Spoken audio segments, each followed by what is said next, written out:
Hello दोस्तों, मैं सहदेव शुक्ला आप यूट्यूब चैनल पर अपने आप लोगों का स्वागत करता हूं। और हम लोग देखेंगे आज की जो ऑनलाइन टीचिंग चल रही है। जीपी ऐप पे हम लोगों को हाउस होल्ड की जानकारी वगैरह भरनी रहती है। और जिन लोगों का डाटा सर्वर पर नहीं शो कर रहा है उनके लिए जो ऑफलाइन टीचिंग है, ऑफलाइन फॉर्मेट पे हमें फिल करना है, वो हम देखते हैं। और इसको देखकर ही हम लोग फिल करेंगे जिससे हम लोगों की टीचिंग सुचारू रूप से पूर्ण हो सके। हम देखते हैं, पहले हम जीपी ऐप का ये डिटेल है। जीपी ऐप में हम लोग ये देखते हैं कि क्या क्या भरना। जीपी ऐप में पहले हम लोग क्या करते थे, अपनी आईडी को रजिस्टर करते थे, फिर ये चीज़ें हमारी खुल के आती थी। हाउस होल्ड की जानकारी पहले फिल करनी होती थी। तो हम ये देखते हैं कि हाउस होल्ड में क्या क्या भरना है। जो हार्ड कॉपी आप लोगों को मिली है, ये मिलेगी, इसमें क्या क्या भरना है। अगर आप क्या है ये देखिए, कह रहा कि उचित कक्षा के प्रकार के सामने सही का निशान लगाना है। यहाँ देखते हैं हम क्या कि अगर कक्षा 1 और 2 यानी सेकेंड सेमेस्टर पर शिक्षु हैं तो कक्षा 1 और 2 के सामने सही का निशान लगाएंगे। और कक्षा 6 और 7 यानी कि जो 4 सेमेस्टर के प्रशिक्षु हैं वो 6 से 8 तक के सामने क्या करेंगे, टिक लगाएंगे। हाउस होल्ड की जानकारी किस डेट में फिल करनी थी, सो मैंने बताया था कि 15 अक्टूबर में हाउस होल्ड की जानकारी भरनी थी। तो यहाँ डेट जो पड़ेगी वो 15 अक्टूबर पड़ जाएगी।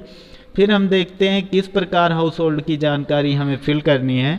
तो हाउस होल्ड की जानकारी हमें इस प्रकार फिल करनी है। हम चलिए आगे देखते हैं कि क्रमवार प्रश्न यानी कैसे कैसे हम क्रमवार क्या भरेंगे। तो हम लोगों को पता है कि हम लोगों को जानकारी ऑलरेडी मिल चुकी है कि क्या भरना है, कि हाउस होल्ड की जानकारी में 10 बच्चों के नाम भरने, 8 से 10 बच्चों के। तो यानी house hold 1, house hold 2, house hold 3, house hold 4, house hold 5, यानी इसी तरह 10 तक है। यानी आज जिस प्रशिक्षु को 10 स्टूडेंट मिले हैं वो 10 तक जानकारी फिल करेगा, जिसको 8 मिले हैं वो 8 तक जानकारी फिल करेगा। और कैसे फिल करेगा, देखिए क्रमवार प्रश्न दिया गया है। पहला है, क्या कह रहा, घर के मुखिया का नाम, यानी जो बच्चे आपको मिले हैं उनके गार्जियनों का नाम भरना, उनके पिता का नाम। तो उनके पिता का नाम यहाँ हो जाएगा हाउस होल्ड, यानी पहले बच्चे की जानकारी इस हाउस होल्ड में भरी जाएगी, दूसरे का इसमें, तीसरे का इसमें, इसी तरह 10 बच्चों की हाउस होल्ड जानकारी यहाँ भरी जाएगी। पहला देखते हैं कि कह रहा कि घर के मुखिया का नाम। तो घर के मुखिया का नाम यानी बच्चे के पिता का नाम हो जाएगा, यहाँ फिल करेंगे। फिर दूसरे कॉलम में चयनित बच्चों की संख्या, यानी जिस गार्जियन का नाम लिखा है आपने, जिसके पिता का नाम लिखा है, क्या उसके 2 बच्चे तो आपको नहीं मिले हैं, ये भरनी है, 1 है या 2 बच्चे हैं। फिर हम देखते हैं अगला ऑप्शन हमारा है फ़ोन नंबर। फ़ोन नंबर वो फ़ोन नंबर होना चाहिए जिस पर आप मैसेज भेजेंगे, जिस पर आप मैसेज भेज रहे हैं वो फ़ोन नंबर होना चाहिए। यहाँ फ़ोन का प्रकार कैसा है, पहले ही बताया जा चुका कि फ़ोन का प्रकार कैसा है, यानी दोनों फ़ोन चल सकते हैं, यानी कीपैड है तब भी और एंड्रॉयड है तब भी। यहाँ पर देखिए स्टार 1 में क्या लिखा है, देखिए यहाँ पर लिखा हुआ है जिस नंबर पर मैसेज जाता है वह नंबर लिखना है। ठीक है, तो यहाँ पर हम लिखेंगे फ़ोन नंबर पर, जिस फ़ोन नंबर पर मैसेज जाता है वो नंबर यहाँ लिखना है। फ़ोन का प्रकार कैसा होना चाहिए, यानी अगर वो क्या है कि स्मार्टफोन है यानी एंड्रॉयड फ़ोन है, तो ये देखिए दिया गया है कि अगर स्मार्टफोन है तो उसके लिए 1 भरना है कॉलम में, और अगर रेगुलर यानी कीपैड फ़ोन है तो उसके लिए कॉलम में 2 भरना है, इसीलिए 1/2 मैंने कर दिया। तो यानी अगर स्मार्टफोन है तो 1 फिल करना है, और रेगुलर फ़ोन यानी कीपैड फ़ोन है तो 2 फिल करना है। ठीक है, आगे हम चलते हैं, देखते हैं कि अगला ऑप्शन कह रहा है फ़ोन किसका है, यानी फ़ोन किसका है, गार्जियन का यानी उसके पिता का, स्टूडेंट के पिता का है, या भाई बहन का है, या फिर पड़ोसी का है, या किसी रिश्तेदार का है। जिसका है वो यहाँ सेलेक्ट करके भरना, यानी अगर भाई का है तो यहाँ भाई लिखेंगे, यानी रिश्तेदार का है तो रिश्तेदार का भरेंगे, मम्मी पापा का है तो वो भर देंगे कि माता पिता में से जिसका होगा वो लिख देंगे। फिर है कह रहा है कि बच्चे को कौन पढ़ाने वाला है, यानी अगर माता पिता पढ़ाते हैं, माता पढ़ाती तो माता, पिता पढ़ाते हैं तो पिता, जौन पढ़ाने वाला होगा, जो पढ़ाने वाला होगा वो यहाँ लिख देंगे। फिर अगला स्टेप है कह रहा क्या घर में रेडियो है, अगर हाँ, यदि है तो हाँ लिखना है, अगर ये रेडियो नहीं है तो नहीं लिखना है। इसी तरह ये क्या हुई, एक हाउस होल्ड यानी एक बच्चे का नाम यहाँ पर, यानी एक बच्चे की जानकारी आप हाउस होल्ड 1 में फिल करेंगे। इसी तरह हाउस होल्ड 2 में भी फिल करेंगे, इसी तरह हाउस होल्ड 3 में, इसी तरह 10 बच्चों का डिटेल हाउस होल्ड में भरेंगे, यानी हाउस होल्ड की जानकारी भरेंगे। अब नेक्स्ट पेज जो हमें मिलता है, क्या मिलेगा, हमें फिल करना है मुखिया, यानी हमें इंड लाइन, मिड लाइन और बच्चों का डिटेल जो फिल करना है। नेक्स्ट पेज में हम देखते हैं, देखिए लिखा है क्रम संख्या, यानी 10 बच्चे हैं तो यहाँ देखिए 10 का क्रम लिखा हुआ है, 10 बच्चों की जानकारी यहाँ देखिए ये फिल करनी। क्या क्या जानकारी फिल करनी है यहाँ देखते हैं। पहली जानकारी पिता का नाम, जिस बच्चे का डाटा आपको मिला है उसके पिता का नाम यहाँ हो जाएगा, यानी घर के मुखिया का नाम। फ़ोन का प्रकार जो मैंने अभी बताया किस प्रकार का है, अगर वो स्मार्टफोन है तो 1 होगा, यहाँ लिखा जाएगा। और अगर यहाँ पर क्या है कि स्मार्टफोन नहीं है, रेगुलर फ़ोन है यानी कीपैड फ़ोन है, तो यहाँ पर हम 2 फिल कर देंगे। ठीक है, यहाँ 2 फिल कर देंगे।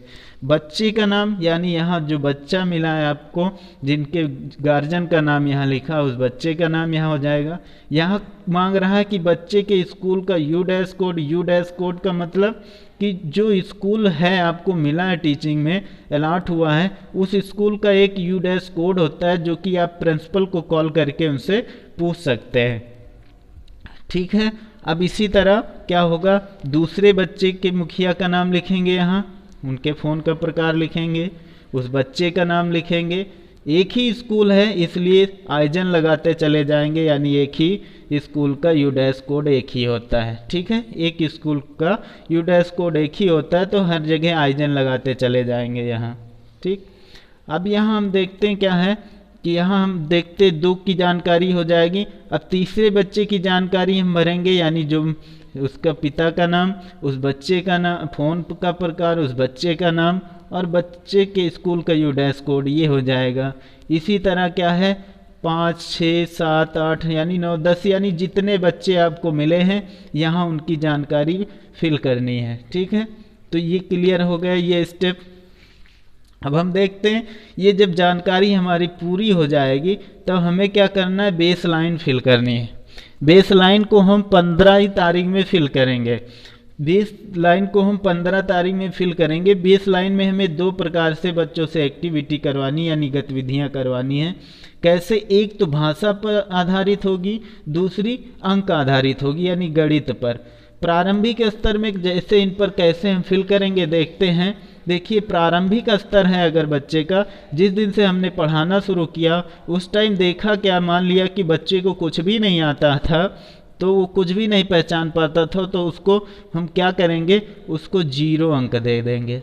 ठीक है, यहाँ क्या है, अगर अक्षर वो समझ पा रहा है, ठीक है, अगर वो अक्षर समझ पा रहा है तो हम उसको क्या दे देंगे, 1 अंक दे देंगे। यहाँ पर देखिए ये भाषा है, भाषा में देखते हैं, यहाँ देखिए ये भाषा दिया गया है, ये भाषा दिया गया है। इसमें अगर हम क्या करते हैं कि अगर बच्चा कुछ नहीं जानता है तो 0 भरेंगे, अगर कुछ जानता है, अक्षर पढ़ लेता है, समझ लेता है तो 1 भरेंगे। ठीक है, इसी तरह गणित में है, देखते हैं, ये देखिए स्तर दिखाने के लिए गणित में प्रारंभिक स्तर है तो 0 और अंक पहचान लेता है, 1, 2, 3 पहचान लेता है तो उसको 1 देना है। ठीक है, इसी तरह हम क्या करेंगे, इसमें हम 1, 2, ठीक है, 1, 2 ऐसे भरते चले जाएंगे जैसे बच्चे की कंडीशन होगी, यानी वो पढ़ लेता है तो और नहीं पढ़ पाता है तो उस कंडीशन में उसको हम फिल करते रहेंगे। फिर देखिए अगर वो शब्द भी पढ़ लेता है, ठीक है, अगर शब्द पढ़ लेता है तो उसको 2 अंक देना है, अनुच्छेद पढ़ लेता है भाषा में तो 3 देना है और कहानी पढ़ लेता है तो उसको 4 अंक देना है।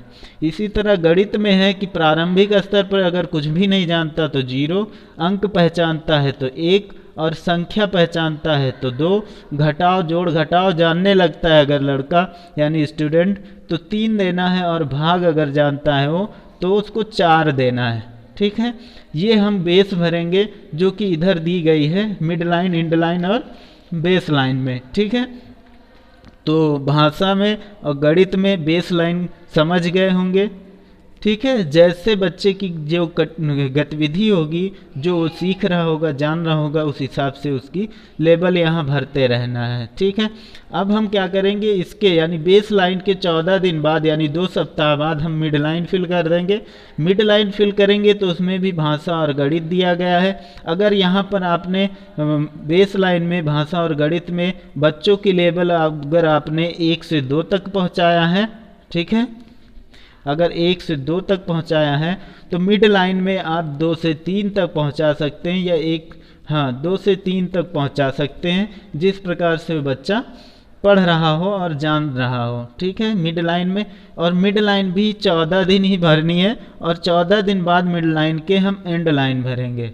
एंड लाइन में क्या होगा, एंड लाइन में हम लास्ट के 1 सप्ताह हम एंड लाइन भरेंगे, यानी मिड लाइन के 2 सप्ताह बाद हम क्या करेंगे, एंड लाइन भरेंगे। और 1 सप्ताह एंड लाइन भरने का मतलब उस समय बच्चे की स्थिति यानी स्टूडेंट की स्थिति ऐसी होगी, यानी कि वो क्या जान रहा होगा, यहाँ देखिए भाग भी सीख गया होगा। ठीक है, भाग भी सीख गया होगा और कहानी और अनुच्छेद भी पढ़ ले रहा होगा, यानी 3 और 4 में उसको पहुंचा देना है। ठीक है, 3 और 4 में लेवल उसकी पहुंचा देना है एंड लाइन में। 1 सप्ताह इसको फिल करना है, यानी भाषा और गणित को। देखिए मैंने 4-4 सबको दे दिया कि वो यानी कहानी भी पढ़ लेता है और भाग भी लगा लेता है, तो 4-4 मैंने दे दिया। इसी तरह इसको 1 सप्ताह फिल करना है, और 1 सप्ताह फिल करने के बाद लास्ट में इसको क्या करना है कि यहाँ पर जब 1 सप्ताह फिल कर लेंगे, 1 सप्ताह बाद आपकी टीचिंग यानी 5 सप्ताह हो जाएंगे। 2 सप्ताह बेस लाइन, 2 सप्ताह मिड लाइन और 1 सप्ताह एंड लाइन फिल होके आपकी टीचिंग 5 सप्ताहों में ख़त्म हो जाएगी। तो ये फॉर्मेट समझ में आ गया होगा। जिन प्रशिक्षुओं की टीचिंग लगी है, किन्हीं कारणवश जीपी ऐप पर उनका नाम नहीं प्रदर्शित हो रहा है, या फिर क्या है कि उनके पास फ़ोन नहीं है, एंड्रॉयड फ़ोन नहीं, या किसी कारणवश है, वो क्या करेंगे, एक फॉर्मेट ग्रुप पर डाल दिया गया है, उस पर क्या करेंगे, अपना फॉर्म फिल करेंगे, यानी ये हार्ड कॉपी फिल कर लेंगे और उसी पर उनकी टीचिंग ऑफलाइन हो जाएगी। ठीक है, तो ये जानकारी आप लोगों को समझ में आ गई होगी। और ये मेरा YouTube चैनल का दूसरा वीडियो है, और सभी लोगों से रिक्वेस्ट है कि इसको लाइक, सब्सक्राइब और शेयर भी करते रहें। धन्यवाद।